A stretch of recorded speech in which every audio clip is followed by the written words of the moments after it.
தந்தி TV நேயர்களுக்கு வணக்கம். இன்றைய திரை விமர்சன நிகழ்ச்சியில் நம்ம பார்க்க போற திரைப்படம் குட் டே. இந்த படத்தை பிருத்திவிராஜ் ராமலிங்கம் தயாரித்து நடித்திருக்கிறாரு.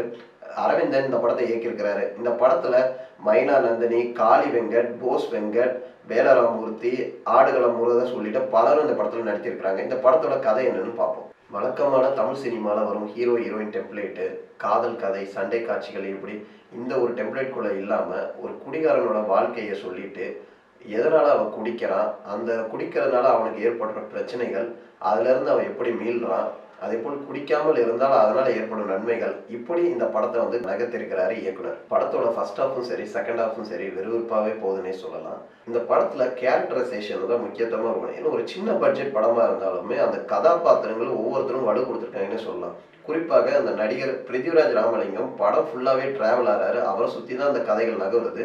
ஒரு குடிகாரனா யதார்த்தமான ஒரு நடிப்பை வெளிப்படுத்திருக்காரு. நிறைய இடத்துல காமெடி ஒர்க் அவுட் ஆயிருக்குன்னே சொல்லலாம். அதே போல மைனா நந்தினிய சீக்வன்ஸாக இருக்கட்டும், ஆடுகளம் முருகதாஸோட சீக்வன்ஸு, காளி வெங்கட் வரதும், போஸ் வெங்கட் வரதும், வேலராமூர்த்தி வரதும், அவங்களுக்கு சின்ன சின்ன கதாபாத்திரங்கள் கொடுத்துருந்தாலுமே அந்த சீக்வன்ஸ் அவங்க நிறைவுபடுத்திருக்காங்கன்னே சொல்லலாம்.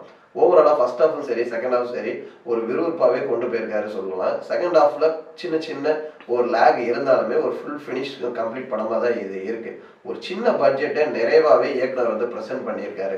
இப்போ சமீபத்தில் டூரிஸ்ட் ஃபேமிலியாக இருக்கட்டும் சரி, குடும்பஸ்தன், இந்த மாதிரி ஒரு ஹியூமன் எமோஷனல் ட்ராமா கனெக்ட் மூவியில் இந்த படமும் அமைஞ்சிருக்குன்னே சொல்லலாம். பொதுவாக ஒரு குடிபோதை சம்பந்தமான படங்கள் சீரியஸ் டோனில் இருக்கும். ஆனால் இது நகைச்சுவை கலந்து ஒரு யதார்த்த விழிப்புணர்வை வெளிப்படுத்தும் விதமாக இந்த படம் அமைஞ்சிருக்குன்னே சொல்லலாம். இந்த திரைப்படம் குடித்து கொண்டே இருப்பவர்களுக்கும், குடிக்க நினைக்கிறவர்களுக்கும், குடியினால் மீள நினைக்கிறவர்களுக்கும் இந்த படம் சமர்ப்பணம்னே சொல்லலாம். மீண்டும் ஒரு திரை விமர்சன நிகழ்ச்சியை உங்களை சந்திக்கும் வரை உங்களிருந்து விடைபெறுவது உங்கள் ராஜா.